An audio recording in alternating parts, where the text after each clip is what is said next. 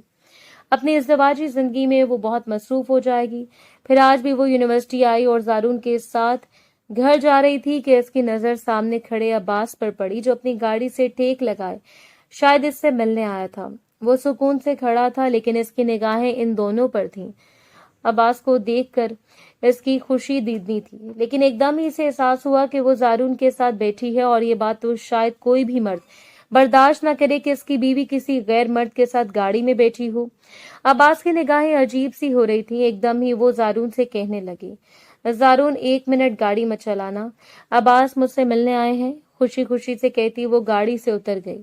زارون کو شدید غصہ آیا۔ ایزل کی گاڑی سے اترنے کے بعد وہ غصے میں گاڑی بھگا کر لے گیا۔ وہ مسکراتے ہوئے عباس کی طرف بڑھی تھی، لیکن اس کے چہرے پر کوئی مسکراہٹ نہ تھی۔ سنجیدہ شکل بنانے پر وہ غور سے ایزل کو دیکھے جا رہا تھا، تبھی وہ جلدی سے کہنے لگی، اگر آپ کو اچھا نہیں لگتا تو میں پھر دوبارہ کبھی زارون کے ساتھ گھر نہیں جاؤں گی۔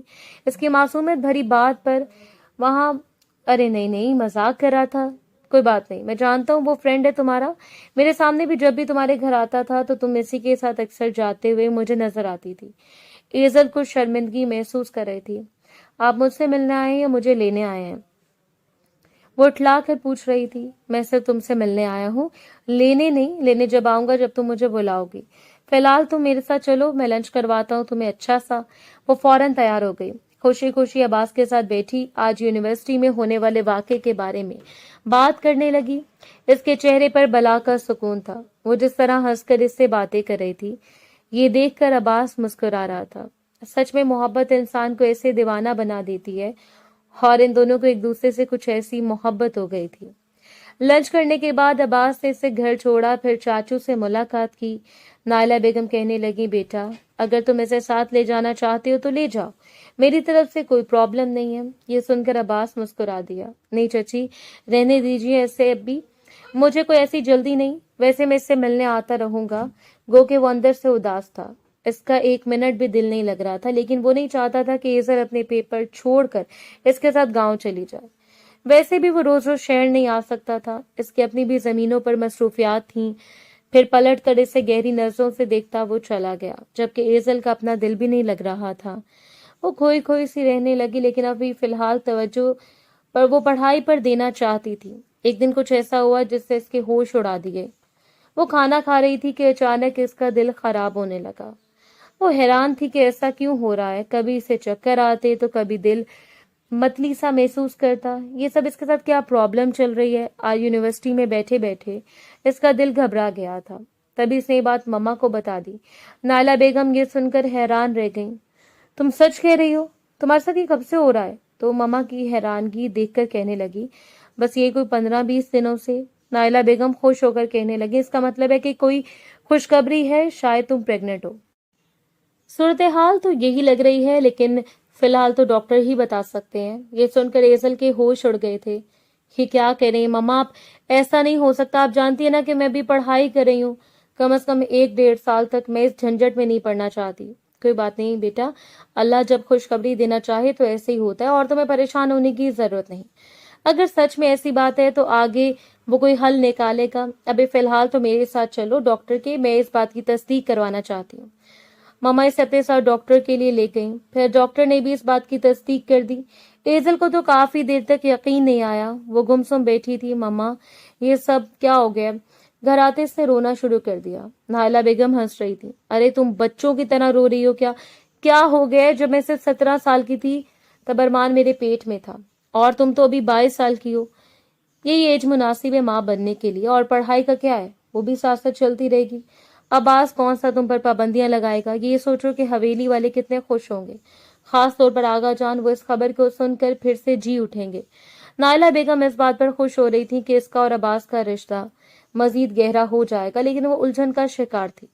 ایک دم ہی انہیں روک کر کہنے لگی، مما آپ ابھی عباس کو کچھ مت بتانا پلیز۔ یہ سن کر وہ حیران رہ گئے، کیوں کیا ہوا ہے؟ میں تو حویلی فون کرنے والی ہوں، تم مجھے کیوں روک رہی ہو؟ ایزل بیزاری سے کہنے لگی، یہ مجھے سب اچھا نہیں لگ رہا، میری طبیعت بھی ڈاؤن ہو رہی ہے، بہت کمزوری محسوس ہو رہی ہے، میں آگے کچھ بھی نہیں کر پاؤں گی، اس لیے مجھے کچھ سوچنے کا وقت دیں۔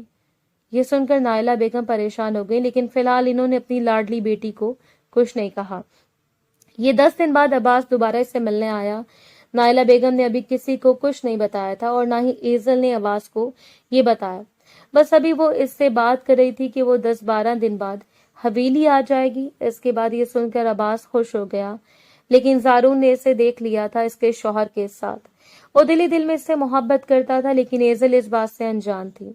عباس اس سے مل کر چلا گیا، صرف ضروری کام تھا۔ پھر وہ دوبارہ یونیورسٹی میں بنیش کو تلاش کرنے لگی، لیکن سامنے زارون کھڑا تھا جس کے چہرے کے تاثرات بڑے عجیب سے ہو رہے تھے۔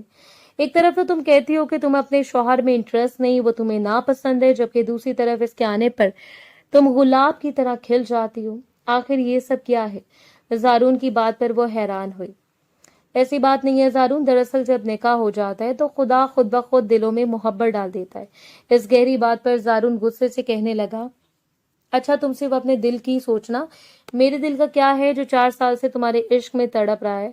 میں بھی تو تمہیں چاہتا ہوں ایزل، تم اپنے شوہر سے طلاق لے کر مجھ سے شادی کر لو، میرے ساتھ تم بہت خوش رہو گی، ہم دونوں کی بہت اچھی انڈرسٹینڈنگ ہے۔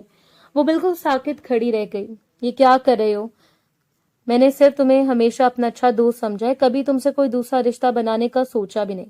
اور یہ تم بھول گئے ہو کہ میں ایک شادی شدہ لڑکی ہوں۔ شادی شدہ ہو تو کیا ہوا؟ تم اپنے شوہر کو پسند نہیں کرتی تو تم میرے ساتھ بہت خوش رہو گی۔ ایزل میں تمہیں بہت چاہتا ہوں۔ اسے شدت بھری نظروں سے دیکھ رہا تھا۔ وہ خاموش رہی، پھر غصے سے کہنے لگی، تم جانتے بھی ہو کہ تم کیا کہہ رہے ہو؟ تمہیں یہ بات معلوم نہیں کہ میں عباس کے بچے کی ماں بننے والی ہوں؟ I am pregnant. یہ سن کر زارون کا چہرہ سرخ ہو گیا۔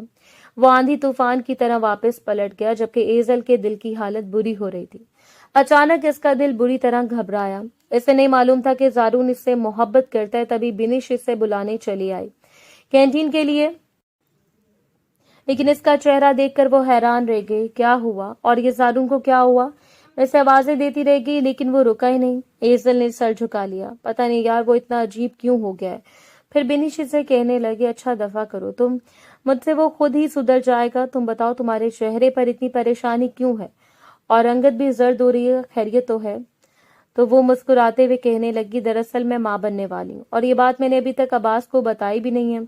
یہ سن کر بنیش حیران رہ گئی۔ لو، ایک طرف تو پیپر ہونے والے ہیں اور دوسری طرف تم پریگننٹ ہو، اب دو ذمہ داریاں کیسے اٹھاؤں گی؟ یہ سن کر وہ پریشان ہو گئی، پھر کہنے لگی، یہی تو سوچ رہی ہوں کہ ایک طرف دل چاہتا ہے عباس کو بتا دوں، تو دوسری طرف میں گھبرا رہی ہوں کہ شاید میں یہ ذمہ داری نہ اٹھا سکوں۔ بنیش نے اس کے ہاتھ تھامنے، پھر تسلی دیتے ہوئے کہنے لگی، ڈونٹ وری، کچھ نہیں ہوتا، سب کچھ خدا پر چھوڑ دو، چلو آؤ میرے ساتھ کینٹین چلتے ہیں۔ وہ اسے لے کر چلی گئی۔ ایک دن زارون کا رویہ دیکھ کر وہ بہت ڈر گئی تھی، اس لیے اس نے عباس کو کال کر کے بلا لیا۔ میں حویلی آنا چاہتی ہوں، جب زیادہ امپورٹنٹ ہوا یونیورسٹی آنا تو میں آپ کے ساتھ آ جاؤں گی، اب بہت دن ہو گئے، مجھے لینے آ جائیں۔ یہ سن کر تو عباس کے دل کی کلی کھل گئی تھی، ساتھ ہی اس نے یہ بھی کہہ دیا کہ اس کے لیے سرپرائز ہیں جو وہ اس کے آنے پر ہی بتائے گی۔ وہ حیران بھی تھا کہ آخر ایسا کیا سرپرائز ہے۔ اس کے آنے سے پہلے وہ تیار ہو گئی تھی، گلابی رنگ کا خوبصورت سوٹ پہنے، بالوں کو کھلا چھوڑ کر وہ ہلکا پھلکا میک اپ کر رہی تھی۔ نائلہ بیگم نے اسے دیکھا تو حیران رہ گئی۔